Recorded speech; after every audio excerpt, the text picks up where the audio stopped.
வணக்கம் மாணவ மாணவிகளே. காப்போத்தா சாதாரணதர மாணவர்களுக்கான வரலாறு. நான் இந்த பகுதி 2ல் மாடல் பேப்பர் ஒன்றை செய்ய இருக்கிறேன். இதற்கு முதல் ஒரு மாடல் பேப்பர் பகுதி 2 பகுதி 1 முழுமையாக செய்யப்பட்டிருக்கின்றது வினாவிடைகளோட. இன்றைக்கு மாடல் பேப்பர் 2ல் பகுதி 2 தொடர்பான வினாக்களைத்தான் நாங்கள் இன்றைய வகுப்பில் பார்க்க இருக்கிறோம். ஒரு மாடல் பேப்பரில் பரீட்சைக்கு இவ்வாறு உங்களுக்கு பகுதி 2 வினாத்தாள் வருகிறதோ அதே மாதிரியான ஒரு அமைப்பில் இந்த பகுதி 2 வினாத்தாள் போடப்பட்டிருக்கின்றது. நீங்கள் இந்த சேனலுக்கு புதிதென்று சொன்னால் லைக் பண்ணி ஷேர் பண்ணி மறக்காம சப்ஸ்கிரைப் பண்ணுங்கள். வாங்க இன்றைய வீடியோவுக்குள்ள போவோம். அப்போ இதில் இந்த வரலாறு உங்களுக்கு தெரியும். 3 மணித்தியால பேப்பர் பகுதி 1ல் முதலாம் வினாவுக்கு விடையளித்தல் கட்டாயமானது அந்த பகுதி 1. அதே போல பகுதி 2லிருந்து 4 வினாக்கள், பகுதி 3லிருந்து ஒரு வினா என்ற ரீதியில் மொத்தம் நீங்கள் 6 வினாக்களுக்கு இதில் விடையளிக்க வேண்டும். அப்போ இதில் நாங்கள் இப்போ பார்த்தோம்னு சொன்னால் பகுதி 1 எடுத்தோம்னு சொன்னால் முதலாவது வினா, ஆனா கீழே ஒன்றில் குறிப்பிடப்பட்டுள்ள எல்லா வரலாற்று இடங்களையும் தரப்பட்டுள்ள இலங்கை படத்தில் குறிப்பிடப்பட்டுள்ள எல்லா வரலாற்று இடங்களையும் இந்த உலக படத்திலையும் குறிக்க வேண்டும். அப்ப ஒரு பகுதி இலங்கை படத்துக்குரிய இடங்கள் தந்திருக்கிறேன். மற்றது ஒரு 2ல் உலக படத்துல குறிக்க வேண்டிய இடங்கள் இதுல தந்திருக்கணும். அப்ப இலங்கை படம் குறிக்கல உங்களுக்கு 12 இடங்கள் தந்து 12 புள்ளிகள். அதே போல உலக படம் தருகிற போது 6 இடங்களை தந்து அதற்கு 6 புள்ளிகள், மொத்தம் 18 புள்ளிகள். அப்ப இங்க இந்த இலங்கை படத்தை நாங்கள் பார்த்தோம்னு சொன்னால் இந்த இலங்கை படத்துல தரப்பட்ட இடங்களை நாங்கள் எவ்வாறு இலங்கை படம் ஒன்றில் குறித்து கொள்வது என்றதை நாங்கள் இப்ப பார்ப்போம். அதுல முதலாவது நான் ஏற்கனவே சொன்ன மாதிரி கட்டாயமாக உங்களுக்கு ஒரு இலங்கை படத்தை குறிக்கிற போது நதிகள்ல கட்டாயம் 2 தருவார்கள். அதே போல துறைமுகங்கள்ல கட்டாயம் வரும். அதே போல ராசதானிகள், அவ்வாறான மற்ற வரலாற்று முக்கியத்துவம் வாய்ந்த இடங்கள், மற்றது வாவிகள், அணை சம்பந்தமான அவ்வாறான அமைப்பில தான் இதுல அந்த இடங்களும் தரப்பட்டிருக்கின்றது. அப்ப முதலாவது நாங்கள் இலங்கை படத்தை பார்ப்போம். அப்ப இதுல நாங்கள் தரப்பட்ட இந்த இலங்கை படத்தை எடுத்துக்கொண்டோம்னு சொன்னால் இந்த படத்துல முதலாவதாக தரப்பட்ட வினாவை நாங்கள் பார்ப்போம். எந்த இடம் முதலாவதாக கேட்கப்பட்டிருக்கிறதுன்னு சொன்னால் கலா ஓயா.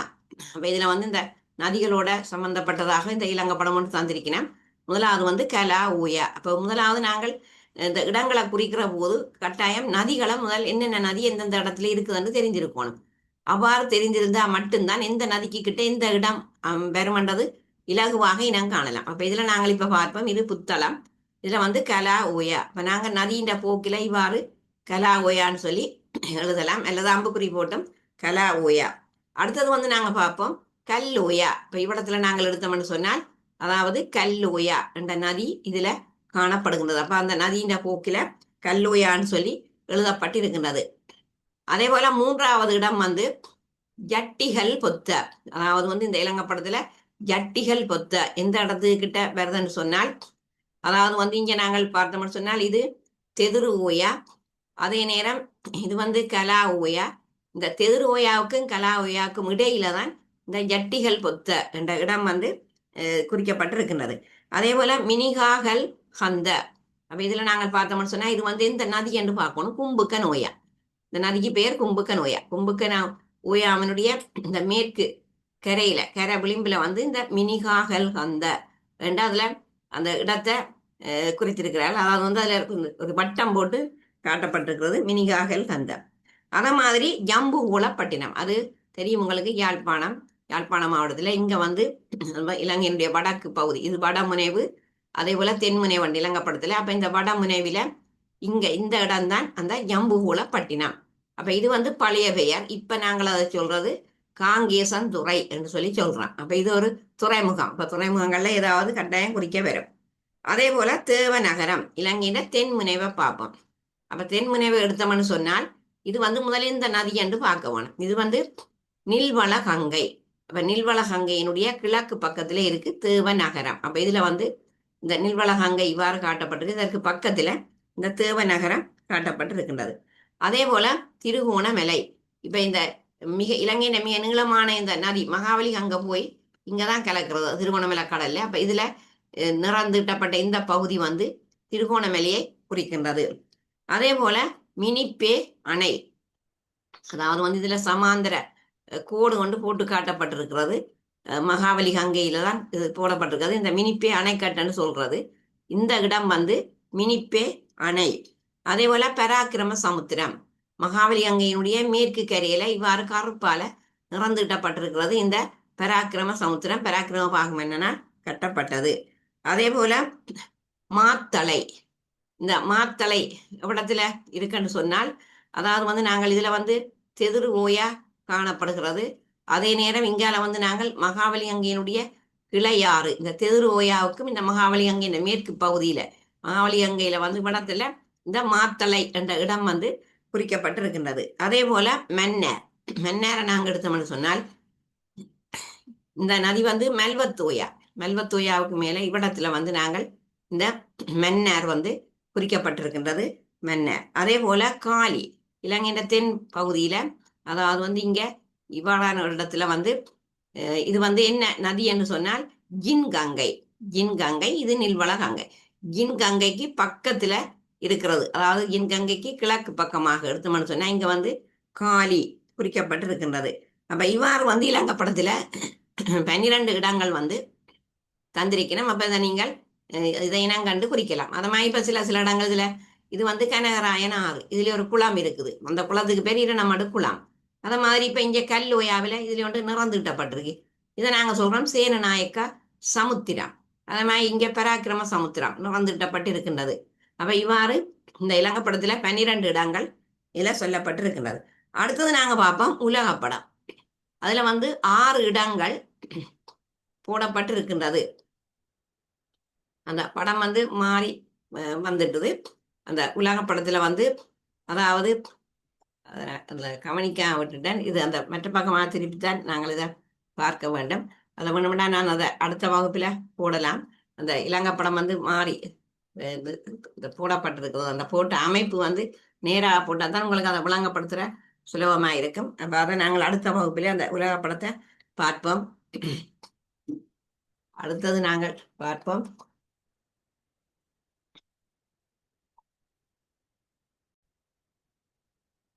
இதுல வந்து அந்த உலக படம் நாளைய வகுப்பில் அதை சரியான முறையில அந்த மாறி போடப்பட்டிருக்கிறது. இப்ப அதுக்கு அடுத்த வினாவை பார்ப்போம் நாங்கள். அதாவது வந்து அதுல ஆவண்ணா பகுதியை எடுத்துக்கொள்வோம். இப்ப இலங்கை படம் 12 இடங்களும் உங்களுக்கு பிரச்சனை இல்லை. இதுல ஆவண்ணா பகுதியை பார்ப்போம். அதாவது வந்து மேல்வரும் ABCD ஆகிய வரலாற்று தகவல்களுடன் தொடர்புடைய நபர்களை ஒழுங்குமுறையில் உங்கள் விடைத்தாளில் எழுதுக. அதுல முதலாவது ABCD என்ற கூற்றுகள் தந்திருக்கிறேன். வரலாற்று மூலாதாரங்களின்படி இலங்கையை மும்முறை ஆட்சி செய்த அரசி. அப்ப அதற்குரிய விடை வந்து லீலாவதி. அப்ப அதற்குரிய விடைகள் வந்து நான் இங்க போட்டிருக்கிறேன் இந்த உலகப்படத்துக்கு கீழே. அதாவது அதற்குரிய விடை வந்து இங்க போட்டிருக்கேன் லீலாவதி என்று சொல்லி. அதே போல அதுல 2வது கேள்வி வந்து நாங்கள் பார்த்தோம்னு சொன்னால், அதாவது 2வது ஆவண்ணால வந்து 2வது பகுதியை பார்த்தோம் என்றால் பி சிஸ்டையின் ஆலய பாவுகையில் ஓவியம் வரைந்த ஓவியர் யார்? அப்ப அதற்குரிய விட வந்து நான் கீழே போட்டிருக்கிறேன் மைக்கேல் அஞ்சலோ. அதே போல சி இஸ்லாமிய சமய புனருத்தாரண நடவடிக்கையின் பொருட்டு எகிப்திலிருந்து இலங்கைக்கு வந்த இஸ்லாமிய பக்தர் ஓராபி பாஷா. இதுக்குரிய விடைகள் எல்லாம் கீழே இருக்கின்றது, நீங்கள் பார்த்துக் கொள்ளலாம். ஓராபி பாஷா. டி நானே அரசு என கூறிய பிரான்சிய மன்னன். அது வந்து 14ஆம் லூயி மன்னன். அப்ப இந்த 4க்கு நீங்க விடை எழுதினால் இங்க வந்து 4 புள்ளிகள் வழங்கப்படும். அதே போல அடுத்தது நாங்கள் பார்ப்போம். இதுல 2 படங்கள் தந்திருக்கிறோம். உரு A அதே போல உரு B என்று சொல்லி AB ஆகியவற்றினால் காட்டப்பட்டுள்ள உருக்களை அவதானித்து கேட்கப்பட்டுள்ள வினாக்களுக்கான விடைகளை வினா இலக்கங்களின் ஒழுங்கில் விடைத்தாளில் எழுதுக. முதலாவது நாங்க பார்ப்போம் உரு A இந்த பெயரை எழுதணும். இந்த உரு A வந்து இதனை குறிக்கின்றது என்று சொன்னால் இது வந்து களிமண் ஊடம் என்றதைத்தான் குறிக்கின்றது.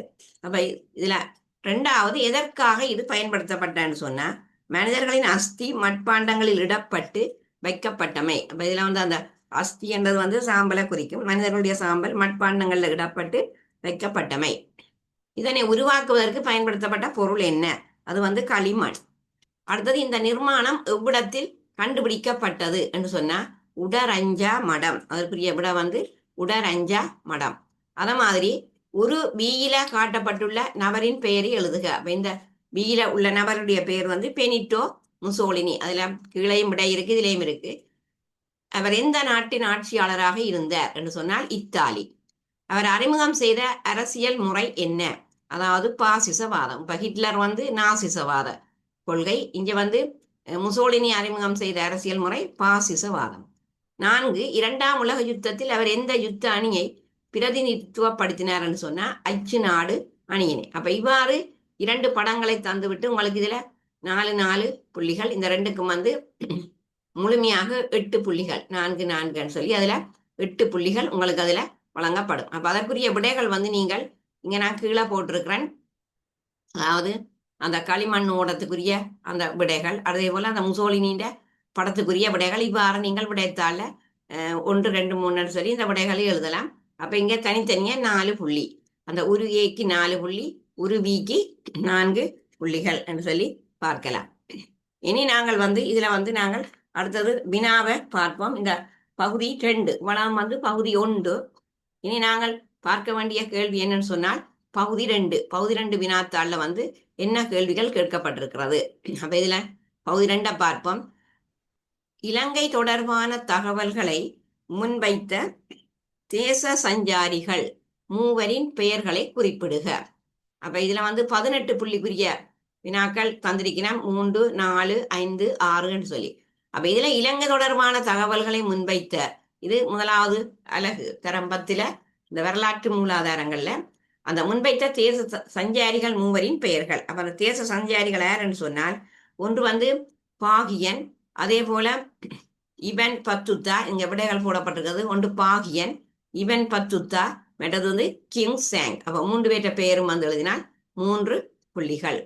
அதே போல அதுல கேட்கப்பட்ட 2வது வினா, இலக்கிய மூலாதாரங்களை பயன்படுத்தும் போது கவனத்தில் கொள்ள வேண்டிய 4 விடயங்களை குறிப்பிடுக. அப்ப அந்த 4 விஷயம் என்னன்னு சொல்லி நீங்கள் எழுதினால் 4 புள்ளிகள். அதாவது ஒரு இலக்கிய மூலாதாரத்தை நாங்கள் என்னன்னு சொன்னா வரலாற்று மூலாதாரங்களை இலக்கிய மூலாதாரங்கள், தொல்பொருள் மூலாதாரங்கள் என்று வகைப்படுத்துறோம். அப்ப இதுல இலக்கிய மூலாதாரத்தை பயன்படுத்துற போது கவனத்துல கொள்ள வேண்டிய 4 விடயங்கள். அப்ப அதுல என்னன்னு சொன்னால் ஒன்று வந்து மூலாதாரம் எழுதப்பட்ட காலம், மூலாதாரத்தின் ஆசிரியர் யார், அதே போல 3வது ஆசிரியருடைய நோக்கம் என்ன, அடுத்த 4வது மூலாதாரத்திற்கான தகவல்களை பெற்ற விதம். அப்ப ஆகவே இந்த இலக்கிய மூலாதாரங்களை நாங்க பயன்படுத்துகிற போது இந்த 4 விடயங்களையும் நாங்கள் கவனத்துல கொள்ளணும். அப்ப மூலாதாரம் எழுதப்பட்ட காலம், மூலாதாரத்தின் ஆசிரியர், ஆசிரியருடைய நோக்கம், மூலாதாரத்துக்கான தகவல்களை பெற்ற விதம் என்று சொல்லி பார்க்கிறோம். அடுத்த இதுல தரப்பட்ட 3வது வினாவை நாங்கள் பார்த்தோம்னு சொன்னால்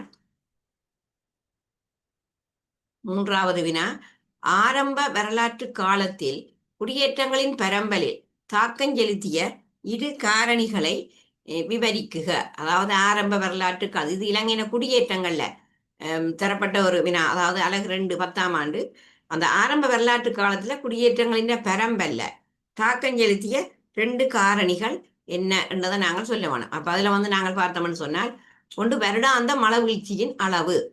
அதாவது வந்து ஒரு வருடத்துல எங்களுக்கு கிடைக்கிற மழை வீழ்ச்சியின் அளவை பொறுத்து.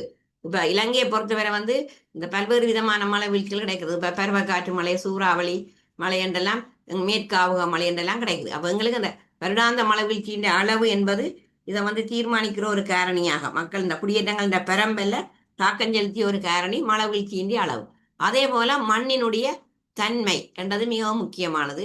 அதே போல தரை தோற்ற வேறுபாடு, இப்ப சமதரியான நிலங்கள், மற்றது உயர வேறுபாடு உள்ள நிலங்கள், மற்றது பள்ளத்தாக்குகள் என்றெல்லாம் இருக்கு. அப்ப இந்த தரை தோற்ற வேறுபாடும் அதாவது இந்த குடியேற்றங்களின் பரம்பல்ல தாக்கம் செலுத்துற ஒரு காரணி. மற்றது இயற்கை வளங்களினுடைய பரம்பல், அதாவது வந்து இயற்கை வளங்கள் மக்கள் வாழ்வதற்கேற்ற இடங்களாக இயற்கை வளங்கள் கிடைக்க வேண்டும். அப்படி இல்லைன்னு சொன்னா அந்த இடங்கள்ல வந்து மனிதர்கள் அங்க வாழ முடியாது. அப்ப ஆகவே அந்த குடிப்பெரம்பல்ல அந்த குடியேற்றங்களின் பெரம்பல்ல தாக்கம் செலுத்துற காரணியில இந்த இயற்கை வளங்கள் மிகவும் முக்கியமானவை. இப்ப உதாரணமா காய்கள், கனிகள், பல வகைகள், மற்ற பயிற்சிகை செய்வதற்குரிய நிலங்கள். அப்ப பயிர் செய்வதற்குரிய ஒரு விவசாய நிலம் பக்கத்துல இருக்கிற போது அங்க அதாவது வந்து சிறுதானியங்கள், எள்ளு, பயறு, புறக்கன் போன்றவை, மற்ற நெல் போன்றவற்றை பயிரிடக்கூடியதாக இருக்கும். மற்றது மரக்கறி வகைகளான கிழங்கு வகைகள் போன்றவற்றையெல்லாம். அப்ப அந்த இயற்கை வளங்களின் பரம்பல் என்றது மிகவும் முக்கியமானது. அதே போல அடுத்த காரணி நீரோடைகள். நீங்கள் இந்த காரணிகள் சொல்லி போட்டு அந்த தாக்கம் செலுத்துற காரணிகள் 2 தான் கேட்டிருக்கிறேன். ஆனா இதுல இப்ப இவ்வளவு காரணிகள் போடப்பட்டிருக்கு. இதுல நீங்க பிறகு ஏதாவது 2 எடுத்து நீங்க விளக்கப்படுத்தலாம். இப்ப ஒரு மழை வீழ்ச்சியின் அளவையும் அதே போல மண்ணின் தன்மையையும் எடுத்து அது உங்களுடைய பாடநூல்ல இருக்கு. அதை எடுத்து நீங்கள் பிறகு அதற்குரிய விளக்கத்தை கொடுக்கக்கூடியதாக இருக்கும். அடுத்தது நாங்கள் பார்ப்போம் 4வது வினா. இதுல வந்து என்ன கேட்டிருக்கிறார்கள் என்று சொன்னா 4வது வினா வந்து ஆரம்ப வரலாற்று கால குடியேற்றங்களின் தன்மையை 3 காரணிகளின் அடிப்படையில் விளக்குக. அதாவது ஆரம்ப வரலாற்று கால குடியேற்றங்களின் தன்மையை 3 காரணிகளின் அடிப்படையில் விளக்குக. அப்ப அதுல வந்து அந்த இதுல போடப்பட்டிருக்கு தொழில் ரீதியாக கிராமங்கள் இருந்தமை. அது நீங்கள் படிச்சிருப்பீங்களா, அந்த காசர கசிகாரகாம கேவட்டகாம என்றெல்லாம் அந்த தொழில்களை அடிப்படையாக கொண்டு அந்த மக்கள் வாழ்ந்த கிராமங்கள். அப்ப அதை நீங்கள் அந்த 4 கிராமங்களையும் நீங்கள் அப்படியே விளக்கத்தோட கொடுக்கலாம் விளங்கப்படுத்துறதுக்கு. அதே போல காரண காரியங்களின் அடிப்படையில செயற்பட்ட கிராமங்கள் இப்ப பட்டாணகாம மற்ற நியாம்காம் போன்றவற்றை அங்க உதாரணமாக அந்த கிராமங்களுக்கு தரப்பட்டிருக்கு. அதே போல பல்வேறு நிலைகளுக்கு ஏற்ப கிராமங்கள் இருந்தமை, உலகம் மற்றும் வந்து பரிக்கித்தகம். அதே போல குளங்களை அடிப்படையாக கொண்டு கிராமங்கள் இருந்தவை, அந்த வாவிகாம என்றதை அடிப்படையாக வைத்து என்னென்ன கிராமங்கள் அந்த குளங்களை அடிப்படையாக கொண்டு இருந்தது என்றதற்கு நீங்க ஒரு விளக்கத்தை கொடுக்கலாம். அதே போல நாங்கள் பார்த்தோம்னு சொன்னால் அந்த நகர குடியேற்றங்கள் காணப்பட்டமை. அப்ப ஆகவே இந்த நாங்கள் அந்த கடைசி கேள்வியை நாங்கள் பார்த்தோம்னு சொன்னால் அந்த ஆரம்ப வரலாற்று கால குடியேற்றங்களினுடைய தன்மை என்று சொல்லுகிற போது நாங்கள் இவ்வாறான தொழில் ரீதியாக கிராமங்கள் இருந்தமை என்று சொல்கிற போது இப்ப உதாரணமாக நாங்கள் கசிகார காம என்று சொன்னார். அதான் இதுல போட்டிருக்கேன், கசகாரையில கசிகார காம என்றால் விவசாயிகள் வாழும் கிராமம் என்ற ஒரு விளக்கத்தை கொடுக்கலாம். அத மாதிரி மணிகார காம இரத்தின மகள்வோர் பட்டை தீட்டுவோர் வாழ்ந்த கிராமம். இப்ப நான் இதற்கு விளக்கத்தை சொல்றேன். மணிகார காம என்றா இரத்தின மகள்வோர் பட்டை தீட்டுவோர் வாழ்ந்த கிராமம் என்று சொல்லலாம். அது மாதிரி கோபால காம இடையர் வாழ்ந்த கிராமம். அதே போல கேவட்ட காம மீனவர் வாழ்ந்த கிராமம். அதுதான் இதுல அந்த கேவட்ட காம என்று போடப்பட்டிருக்கு. அதே மாதிரி கும்பகார காம வியவர் வாழ்ந்த கிராமம். அதே போல வட்டகி காம தச்சர் வாழ்ந்த கிராமம். அப்ப இங்க நாங்கள் அந்த தொழில் ரீதியாக அடிப்படையாக வைத்து இது வந்து இங்க சொல்லப்பட்டிருக்கின்றது. அது மாதிரியில இன்னொன்று சொல்லப்பட்டிருக்கு, குளங்களை அடிப்படையாக கொண்டு கிராமங்கள் இருந்தமை. அதுக்கு நீங்கள் ஒரு விளக்கத்தை கொடுக்கலாம். அந்த குடியேற்றத்தின கட்டமைப்பின் தன்மையில வந்து இந்த குளத்தை அடிப்படையாக கொண்டு வளர்ச்சி அடைந்த குடியேற்றத்தை நாங்க பாபிகாமன்னு சொல்லி இலக்கியங்களை சொல்லப்பட்டிருக்கு. அதுல வந்து நாங்க பார்த்தோம்னு சொன்னா சுமண பாபிகாம, விகார பாபிகாம, அதே போல கடக பாபிகாம. அப்ப அது நாங்கள் குல குடியேற்ற கிராமங்கள் என்று சொல்லி மகாவம்சம் சொல்லுகிறது. அப்ப அது குளங்களை அடிப்படையாக கொண்டு கிராமங்கள் இருந்தமை. அப்ப ஒரு கிராமம் மற்ற கிராமத்தில இருந்து காடுகளால பிரிக்கப்பட்டு இருக்கின்றது. அப்ப நீங்கள் இதுக்கு ஒரு விளக்கம் கேட்க 2க்கு தான் விளக்கம் கேட்டிருக்கணும். அப்ப நீங்கள் தொழில் ரீதியான கிராமத்துக்கு ஒரு விளக்கத்தை கொடுத்து குளங்களை அடிப்படையாக கொண்ட கிராமத்துக்கு நீங்கள் ஒரு விளக்கத்தை கொடுக்கலாம். அது 3 காரணிகள் கேட்டிருக்கணும். அப்ப இதுல நான் வந்து விளக்கம் போட்டிருக்கேன், அதுல நீங்க 2க்கு விளக்கம் கொடுக்கலாம். ஆகவே இந்த வினாவுக்கு நீங்கள் இந்த 2வது வினா இவ்வாறு வினாக்கள் வருகிற போது நீங்கள் இது தரம் 10ல அலகு 2ல தரப்பட்ட ஒரு வினாதான். இதுல வந்து வரலாற்று மூலாதாரத்திலும் இருக்கு, அதே போல அந்த இலங்கையின குடியேற்றங்கள்லையும் சேர்த்து இந்த வினா எடுக்கப்பட்டிருக்கிறது. அடுத்த 3வது நாங்கள் பார்ப்போம். இந்த 3வது வினாவை நாங்கள் பார்த்தோம்னு சொன்னால், அதாவது வந்து மகாவம்சத்தில் குறிப்பிடப்பட்டுள்ள பாபிகாம 3 பெயரிடுக. அதாவது மகாவம்சத்தில் அது நான் இப்ப சொன்ன ஒரு விஷயம்தான். மகாவம்சத்துல குறிப்பிடப்பட்ட பாபிகாம 3 பெயரிடுக என்று கேட்டிருக்கிறார்கள். அப்ப அது வந்து என்னென்ன என்றதை நாங்கள் பார்த்தோம்னு சொன்னால், அதுல வந்து தனித்தனி இதுல போட்டிருக்கிறோம். 3வது கூட சுமண பாபிகாம, ஹிந்தரி பாபிகாம, ஹடக பாபிகாம, விகார பாபிகாம. அப்ப ஒன்று சுமண பாபிகாம, ஹிந்தரி பாபிகாம, கடக பாபிகாம, விகார பாபிகாம. அப்ப இது வந்து 3 தான் கேட்டிருக்கு. இந்த 3க்கு நீங்கள் விடைய கொடுக்கக்கூடியதாக இருக்கும். அதே போல இதுல வந்து அடுத்த வினா கேட்டிருக்கிறேன், பின்வரும் பட்டத்தினை சூடிக்கொண்ட மன்னர்களின் பெயர்களை அடைப்புக்குறிக்குள் இருந்து தெரிவு செய்க. அப்ப நீங்க விடை எழுதிக்கு ABCD என்ற வரிசையில அந்த விடைகளை போடணும். அப்ப A நரேஸ்வரன், B தேவத்வ, C ஆலக்க மந்தாதிபதி, அண்டா அலகபய மகாராஜா, டி சக்கரவர்த்தி. அப்ப இத கொஞ்சம் விஷயங்கள் தந்திருக்கிறேன். முதலாம் காசியப்பன், நிசங்கமல்லன், வசவன், முதலாம் விஜயபாகு, தாதுசேனன், குட்டகண்ணதீசன், மகாசேனன், துட்டகைமுனு. அப்ப இதை வச்சுக்கொண்டு நீங்கள் இப்ப வேண்ட பட்ட பேர்கள், பின்வரும் பட்டத்தை சூடிக்கொண்ட மன்னர்களை இங்க நீங்க தெரிவு செய்ய வேண்டும். அப்ப இதுல நாங்கள் இப்ப ஏ வந்து நரேஸ்வரன் என்றதற்கு பட்ட பெயர் வந்து சூடிக்கொண்ட பட்ட பெயர் வந்து புட்டகண்ண தீசன், இந்த நரேஸ்வரன் என்றதுக்கு. அதே போல இதுல பி வந்து தேவத்வ என்றதற்கு பட்ட பெயர் வந்து பி மகாசேனன். இதுல விட வந்து இங்க கீழே போடப்பட்டிருக்கு. அதாவது வந்து அதுல முதலாவதுக்கு வந்து பட்ட பெயர் குட்டகண்ணதீசன். அதே போல பி வந்து மகாசேனன். அதே போல சி கேட்டிருக்கிறேன் ஆலக்க மந்தாதிபதி, அதுக்கு வழங்கப்பட்ட பட்ட பெயர் முதலாம் காசியப்பன். அதே போல அதுல நாலாவது தந்திருக்கிறேன் சக்கரவர்த்தி. சக்கரவர்த்தி என்று சொல்லப்பட்டது வந்து இந்த நிசங்கமெல்ல மன்னன் இதுல போடப்பட்டிருக்கு. அதாவது வந்து இதுல சக்கரவர்த்தி என்று சொல்லி சொல்லப்பட்டிருக்கிறது. அப்ப அது வந்து நிசங்க மெல்லன். அப்ப இதுல வந்து அந்த இந்த பட்டத்தை சூடிக்கொண்ட மன்னர்களுடைய அந்த பெயர்களை நீங்க இந்த அடைப்புக்குள்ளே இருந்துதான் தெரிவு செய்ய வேண்டும். அடுத்தது பார்ப்போம். முதலாம் விஜயபாகு மன்னன் இந்த நாட்டு வரலாற்றில் தலைசிறந்த ஆட்சியாளன் என்பதை 2 விடயங்களை முன்வைத்து விவரிக்குக.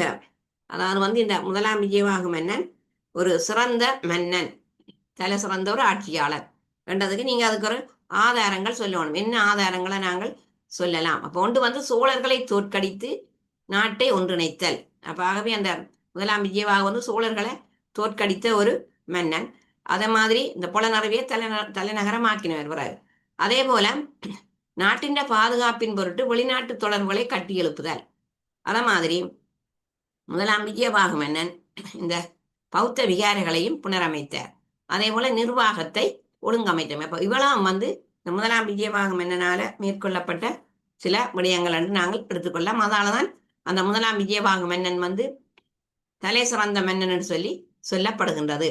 அதே போல இதுல நாலாவது பண்டைய இலங்கை சமூகம் ஒற்றுமையுடன் செயற்பட்டமையை உதாரணங்கள் 3 மூலம் விளக்குக. அதாவது பண்டைய சமூகத்துல வந்த ஒரு வினா, பண்டைய இலங்கை சமூகம் ஒற்றுமையுடன் செயற்பட்டமையை உதாரணங்கள் 1 மூலம் விளக்குக என்று போடப்பட்டிருக்கு. அப்ப அதுல நாங்க சொல்லலாம் பண்டைய சமூகத்துல பல்வேறு பண்பாட்டை கொண்ட மக்கள் குழுக்கள் நகர மக்களிடையே வாழ்ந்தமை. அதமாய் தமிழ் பிக்கு ஒருவர் இருந்ததாகவும் குறிப்பிடப்பட்டுள்ளது. அதே போல அரச சபையில தமிழ் அதிகாரிகள் இருந்தமை. அதே போல புனித தந்ததாதுவின் அதாவது தலதா பாதுகாப்பிற்கு வேலைக்கார படைகள் நியமிக்கப்பட்டமை. அதே போல சிவனொளிபாத மலை என்றா சுரீபாத அந்த மலையின் வணக்க வழிபாடுகளில் பல்வேறு இனத்தவர்களும் பங்கு கொண்டமை. அப்ப ஆகவே அந்த பண்டைய இலங்கை சமூகம் ஒற்றுமையோடு செயற்பட்டமைய நாங்கள் இவ்வாறான சில உதாரணங்கள் மூலம் சொல்லக்கூடியதாக இருக்கிறது. அப்ப அதுக்கு எவ்வாறு அந்த ஒற்றுமை பேணப்பட்டன்னு சொன்னா பல்வேறு பண்பாட்டை கொண்ட மக்கள் குழுக்கள் நகர மக்களிடையே வாழ்ந்தமை. இப்ப இலங்கை வந்து தெரியும் ஒரு பல்லின கலாச்சார நாடு. அதாவது தமிழர், சிங்களவர், முஸ்லிம்கள் என்று சொல்லி பல் மத கலாச்சாரத்தை கொண்ட பல மதங்கள் காணப்படுகிறது. அதே போல தமிழ் பிக்கு ஒருவர் இருந்ததாக சொல்லப்படுகிறது. மற்ற அரச சபையில தமிழ் அதிகாரிகள் இருந்தமை. மற்றது இந்த புனித தந்ததாதுவின் பாதுகாப்புக்கு வேலைக்கார படைகள் நியமிக்கப்பட்டமை. அதே போல இந்த வணக்க வழிபாடு சிவன் வழிபாத யாத்திரை அந்த மேலையில வந்து வணக்க வழிபாடுகள்ல எல்லா இனத்தவர்களும் அதுல பங்கு கொள்றாரு, பல்வேறு இனத்தவர்கள். அப்ப இது வந்து எதை எடுத்துக்காட்டுதுன்னு சொன்னால் இந்த பண்டைய இலங்கை சமூகத்துல வந்து ஒற்றுமையுடன் செயற்பட்ட ஒரு தன்மையை நாங்கள் அவதானிக்கக்கூடியதாக இருக்கின்றது. அடுத்தது நாலாவது வினா, பின்வரும் செயற்பாட்டின் பொருட்டு நிறுவப்பட்ட நிர்மாணங்களை ஒழுங்குமுறையில் பெயரிடுக. அப்ப இதுலையும் அந்த ஏபிசின்னு சொல்லி உங்களுக்கு தந்திருக்கிறோம் கொஞ்சம் விடயங்கள். அதுக்கு ஏற்ற மாதிரி நீங்கள் விடைகளை போடணும். அதாவது வந்து இது அந்த குளம் சம்பந்தமான குளத்தின் கூறுகள் சம்பந்தமான சில வினாக்களோட தொடர்புறது. இங்க நாங்க பார்ப்போம். முதல், நீர் அலைகளினால் அதாவது ஏற்படும் அழுத்தத்தால் அணைக்கட்டு அரிப்புறுவதை தடுப்பதற்கு அமைக்கப்பட்டது. அதாவது நீர் அலை அடிக்கிற போது ஏற்படுற அந்த அழுத்தத்தால இந்த அணைக்கட்டு வந்து அரிப்புறுவதை தடுப்பதற்காக அமைக்கப்பட்ட அந்த குளத்தினுடைய உறுப்பு என்னன்னு சொன்னால் இந்த குளத்தின் கூறு அலை தாங்கி. அதற்குரிய விட வந்து அலை தாங்கி என்றதுதான் சரியான விட. அதே போல பி, குளத்திலிருந்து நீரை வெளியேற்றுவதற்கு அமைக்கப்பட்டது. அதற்குரிய விட வந்து கலிங்க தொட்டி. அது மாதிரி நதிகளின் நீரை வேறு திசையில் திருப்புவதற்காக அமைக்கப்பட்டது. அதற்கு வந்து அந்த நதியின் நீரை வேறு திசைகளுக்கு திருப்புவதற்கு, விவசாயம் செய்வதற்கு அல்ல நீர்ப்பாசன தேவைக்காக நாங்கள் திசை திருப்புவதற்கு அமைக்கப்பட்டது வந்து அணை. அப்ப இதற்குரிய விட வந்து இங்க கீழே போடப்பட்டிருக்கிறது. அதாவது ஏ அலை தாங்கி, பி கலிங்கட் தொட்டி, சி வந்து அணை. அத மாதிரி நாங்கள் அடுத்த வினாவை பார்ப்போம். இதுல வந்து 2வது வினா, பின்வரும் தகவல்களுக்கு அமைவான உபகரணங்களை ஒழுங்கு வரிசைப்படி எழுதுக. அதாவது பின்வரும் தகவல் இதுலயும் 4 கூற்றுகள் தந்திருக்கணும், அதை ஒழுங்கு வரிசைப்படி எழுதணும். பதப்படுத்தப்பட்ட களிமண்ணை கொண்டு, அதாவது பொருட்களை தயாரித்தல். பதப்படுத்தப்பட்ட களிமண்ணை கொண்டு என்ன பொருள் தயாரிக்கலாம்னு சொன்னா வனைதல் சில்லு. அது மாதிரி பி வந்து உயர்ந்த கட்டிடங்களை இடிமின்னலின் தாக்குதல்ல இருந்து தடுப்பது சொன்னால், அதாவது வந்து வைஸ்ட்ரஸும் பட்ட என்று சொல்லி சொல்றது, வைஸ்ட்ரஸும் பட்ட. அதே போல சி வந்து அசையா நீர் விஞ்ஞான முறையில் எண்ணெய் விடும் நடவடிக்கை தன்னிச்சையாக நடைபெறல். அதாவது உங்களுக்கு தெரியும், அது இந்த டெடிகம யானை விளக்கு என்று சொல்லப்படுகிறது. யானை விளக்கு, டெடிகம யானை விளக்கு. அதே போல டி வந்து நாங்க எடுத்துக்கொண்டோம்னு சொன்னால், எமது அதான் இரும்பு உருக்குதல் என்று சொல்லியிருக்க, அதுக்கு விட வந்து உலை அல்லது சூளை என்று சொல்லி சொல்றது. அப்ப இந்த 4 விடைகளும் வந்து இங்க கீழே தரப்பட்டிருக்கின்றது.